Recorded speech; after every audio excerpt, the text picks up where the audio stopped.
Okay, so I actually have my loom here, and right now I am practicing what I've talked about in my planning a perfect week. So I am planning this very large blanket project, and in order to complete it, I want to make sure that I'm doing it right before I invest in all of the wool and all of that more expensive material. So in order to get my pattern and set the way I want it, I'm using, this is not the color I will use, but I'm just using some 8-2 cotton that I have lying around because the fibers are very similar size. The wool that I intend to use. And for the overshot, I will be using either a 3-2 cotton or a 4-3 cotton because what I'm using for the overshot pattern is going to roughly be about the same size difference as that's going to be right between those two. So I might try both a little bit of both to see which one ends up being more of what I want.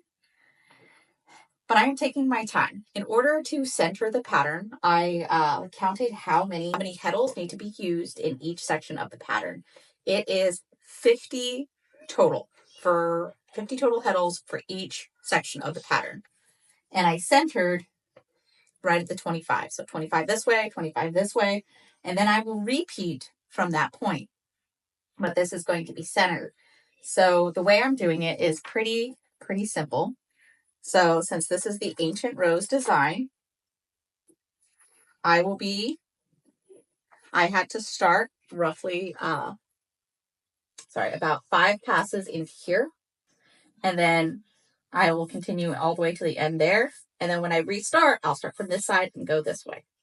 Whereas when I'm on this side of the pattern, I started from this,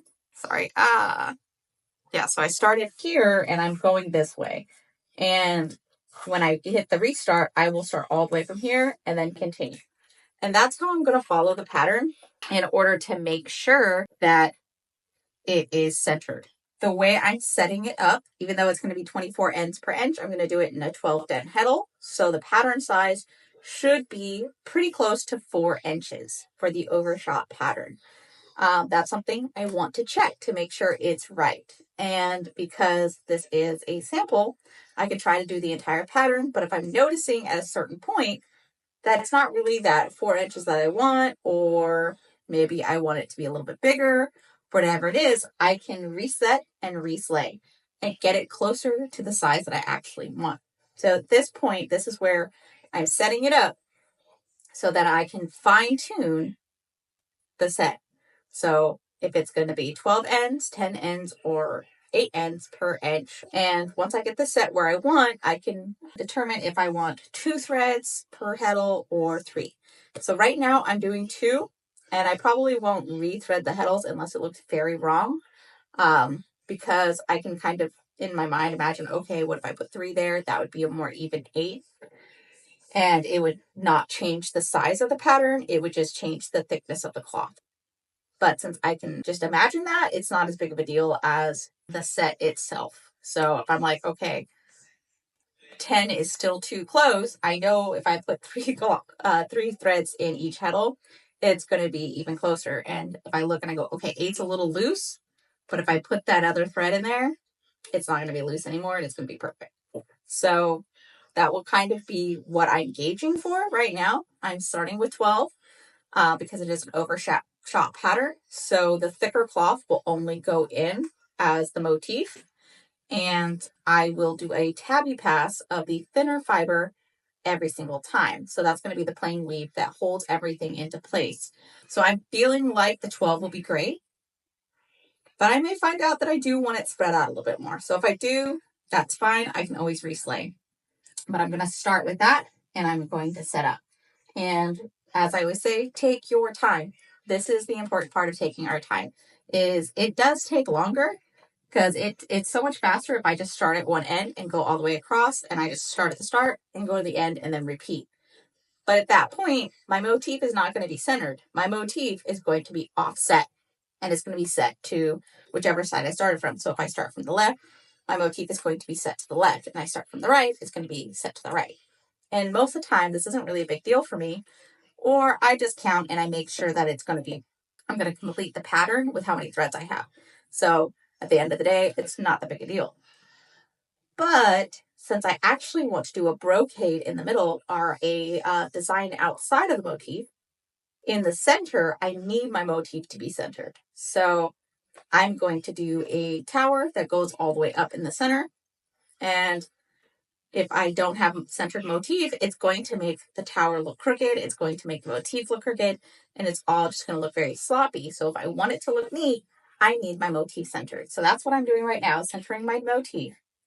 And that's another great part about sampling, because even though I got it exactly in the center of the motif right here, I may find that that's not the dead center of the design. It's just the dead center of the threading. So my threading, believing it's centered, it may end up that I actually need to offset it a little bit in order to get the center of the pattern, if that makes sense.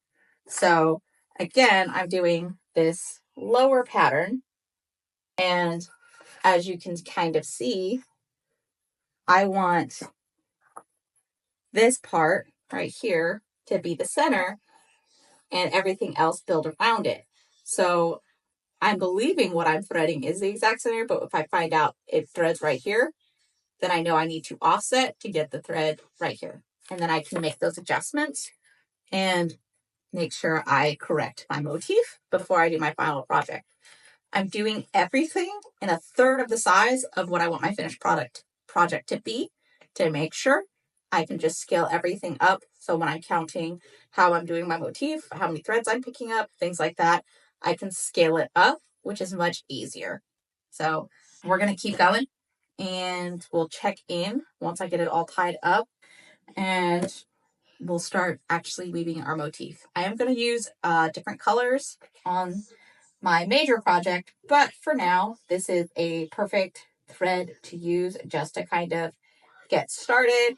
And since I will be using a very rich color, I want to make sure that something vibrant is underneath it, so I see exactly how it'll play out. And that's why I picked a red, so it'll be red and white for my practice run, because I need to make sure that dark color is not going to overwhelm a light color. So those are things I'm looking for right now. We'll check back in a while. So right now, this is the center line. My brocade is a little off center.